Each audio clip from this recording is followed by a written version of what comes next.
Productions Dbkl. Kuala Lumpur City Hall Dbkl is the local authority in charge of governance in the city. For history, 1896 to 1890, when the Federate Malay States were created in 1896, it was selected as the organization administrative center. The Kuala Lumpur Sanitary Boards was established in 1890, marking the start of the city yearly history.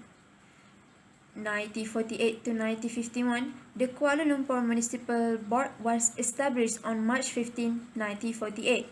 In 1948, the Federation of Malaya was created and Kuala Lumpur was given city status. The current council was established as a result of the 1951 Kuala Lumpur Council election. 1960 to 1972, in 1960, an act was introduced, namely the Federal Capital Act 1960, or known as Act 190, that transferred administrations of Kuala Lumpur from the state government to the federal government. Kuala Lumpur was elevated to the status a city in 1972. The position of Capital Commissioner has since been renamed the Mayor. From 1972 to the present, Kuala Lumpur has been governed by 30 mayors. The next one is what is a role of Dbkl. Kuala Lumpur City Hall Dbkl is responsible for supplying and providing various forms of facilities to meet the needs and demands of the citizens of the federal territory, whether in physical form or otherwise.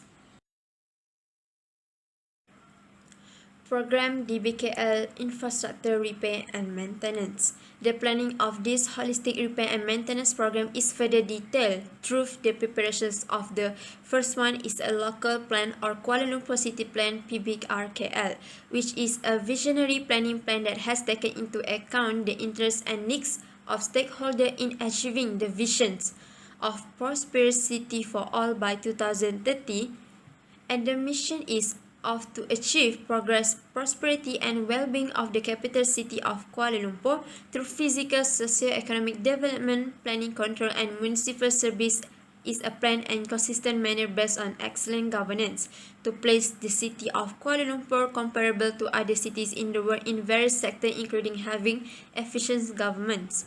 The next one is the Department of Project Implementations and Building Maintenance is to ensure the aspirations of the government and Dbkl by cultivating a culture of love for property and public facility to maintain a beautiful city that is clean and comfortable for staff and citizens with systematic and continuous maintenance. For the last one is the Department of Civil Engineering and Drainage JKAWS is to be in charge of planning, implementing and maintaining road infrastructure in Kuala Lumpur at a level that is acceptable given the financial resource available. Kuala Lumpur City Hall Dbkl has made a number of steps to implement repair and maintenance project. This program is in place to ensure that people can live in comfort, peace and harmony. Hi madam, my name is NURUL Binti SUFFIAN. There are several initiatives by Dbkl in repair and maintenance of infrastructure in urban areas.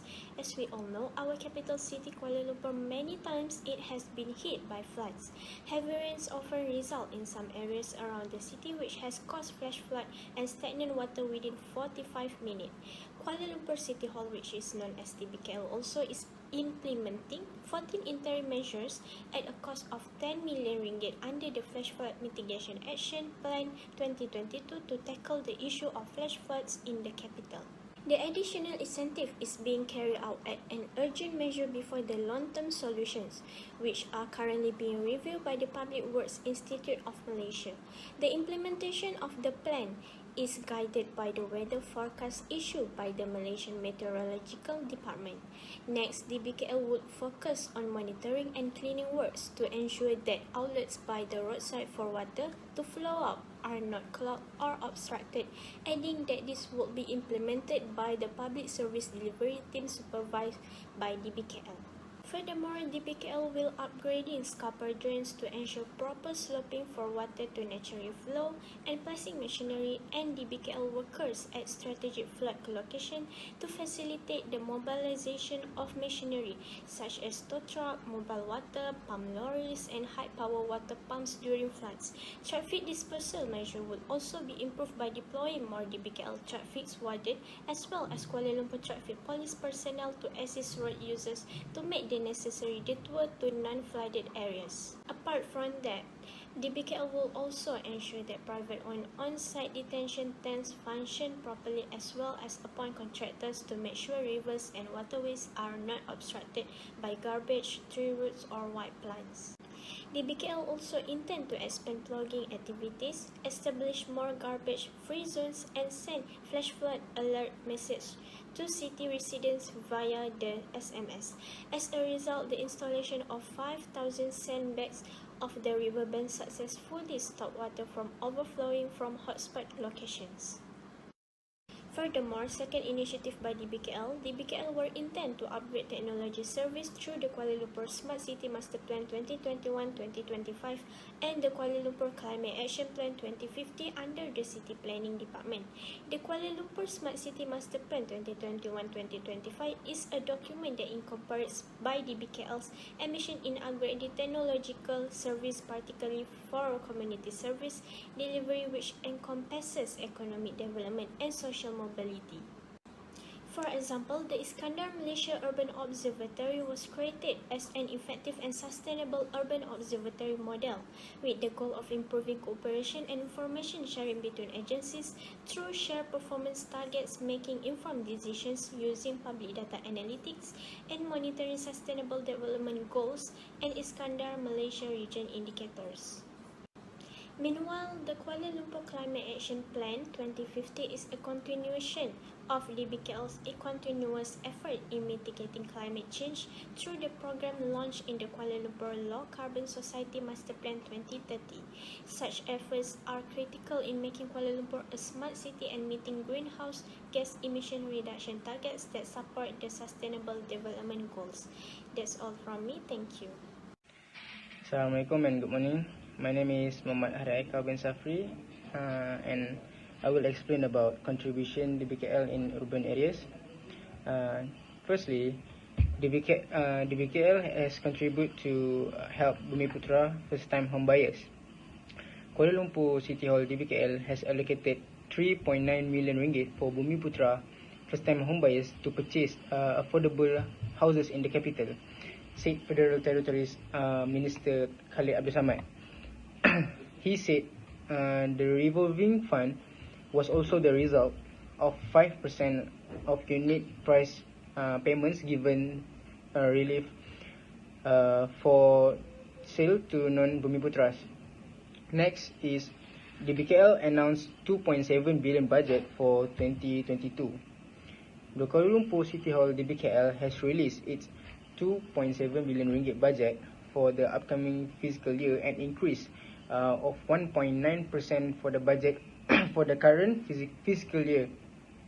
Dbkl used the money for flood mitigation, sporting event, as well as arts and cultural initiatives for traffic control, which covered road widening for traffic dispersal and highway upgrades. There were also plans for 2 council residents totaling more than 2,000 apartments and costing 388 million ringgit. Hi, my name is Syazana Akmal Binti Mokhtar. Okay, the next part is SWOT analysis. SWOT consists of strengths, weaknesses, opportunities, and threats. Firstly, for strength, Kuala Lumpur City Hall Dbkl, which include electrical work, maintains and replace significant equipment at district sites as needed. Pump, motor, and filter preventative maintenance regimens are designed and implemented. As needed, emergency repairs are made. The ability to perform repair order in a timely way is a strength of this building maintenance. In addition, there is weaknesses in Dbkl in the repair and maintenance of infrastructure. Dbkl's physical performance is often considered unsatisfactory because there are many delays in projects that fail to be completed according to the original schedule, even though the contractor is given an extension of time. This is because Dbkl did not conduct our investigation or initial assessment of the project sites to completed project could not be used by the public and tourists. The implementation of the project did not follow the terms, conditions, and specification of the contractor. Opportunities created by infrastructure improvement can provide the country the ability to become a developed nation. Many benefits have been gained by Kuala Lumpur citizens as a result of Dbkl activity. Many facilities are getting more sophisticated and capable to providing comfort to occupants, and infrastructural enhancement continue. Furthermore, it has the potential to draw a large number of tourists from other nations. This is due to the fact that Kuala Lumpur is our country capital and is well known among foreign tourists. Lastly, a threat is an inherent uncertainty that might have a negative consequence. When there are threats such as delays in completing work within the specific time frame, the progress of infrastructure upgrade project may be delayed. These efforts affect not just the renovation project but also the individuals engaged. Aside from that, natural disasters pose a threat to Dbkl's effort to improve infrastructure.